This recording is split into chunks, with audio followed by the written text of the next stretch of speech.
অভিবাসী গ্রেফতার অভিযানের খবরে আতঙ্ক ছড়িয়ে পড়েছে বাংলাদেশে অধ্যুষিত বিভিন্ন শহরে। কাল থেকে শুরু হচ্ছে অ্যাম্বার লাইট নামের এই বিশেষ অভিযান।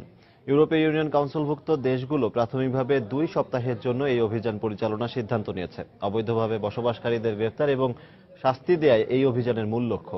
শোয়েব কবিরের পাঠানো তথ্যচিত্র নিয়ে ডেস্ক রিপোর্ট।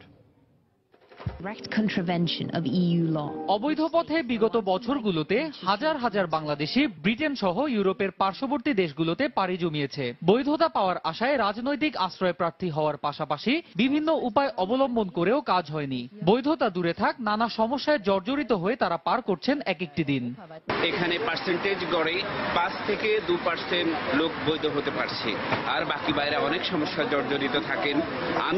আমরাও তাদের মধ্যে জর্জরিতদের মধ্যে আমরাও আছি। অ্যাম্বার লাইট অভিযানে অংশ নেয়া সদস্য দেশগুলোকে মেয়াদোত্তীর্ণ ভিসা নিয়ে বসবাসকারীদের গ্রেফতার সহ তাদের সম্পর্কে বিস্তারিত তথ্য সংগ্রহ করতে বলা হয়েছে। 1 এপ্রিল থেকে 14 এপ্রিল পর্যন্ত অভিযান চলাকালে ভীত না হয়ে বাংলাদেশিদেরকে তাদের পাসপোর্ট সহ প্রয়োজনীয় কাগজপত্র সাথে রাখার পরামর্শ দিলেন কমিউনিটিরই অনেকে। আমরা যদি কোনো এখানে ক্রাইম না করে থাকি, আমরা কোনো অবৈধ কার্যক্রমের সাথে জড়িত না হয়ে থাকি, তাহলে আমাদের কোনো সমস্যার কারণ হবে বলে আমি মনে করি না। বাঙালি যে ভাই বোনরা আছে যাদের কাগজ নেই, যারা অবৈধভাবে আছেন, তারা সতর্ক থাকবে। তবে ইউরোপীয় ইউনিয়নের নীতিমালা অনুযায়ী ইইউভুক্ত দেশগুলোতে বসবাসকারীদের জোরপূর্বক পার্শ্ববর্তী অন্যান্য দেশে পুশব্যাক করা হবে না বলে জানানো হয় ইইউ এর পক্ষ থেকে। ইউরোপীয় ইউনিয়নের নীতিমালা মেনেই পুরো অভিযানটি পরিচালনা করা হবে। কাউকেই জোরপূর্বক পার্শ্ববর্তী অন্য দেশে ফেরত পাঠানো হবে না। বিমান, নৌ ও স্থলবন্দর সহ ট্রেন, বাস স্টেশন ও মহাসড়কগুলো এই অভিযানের আওতাভুক্ত থাকবে।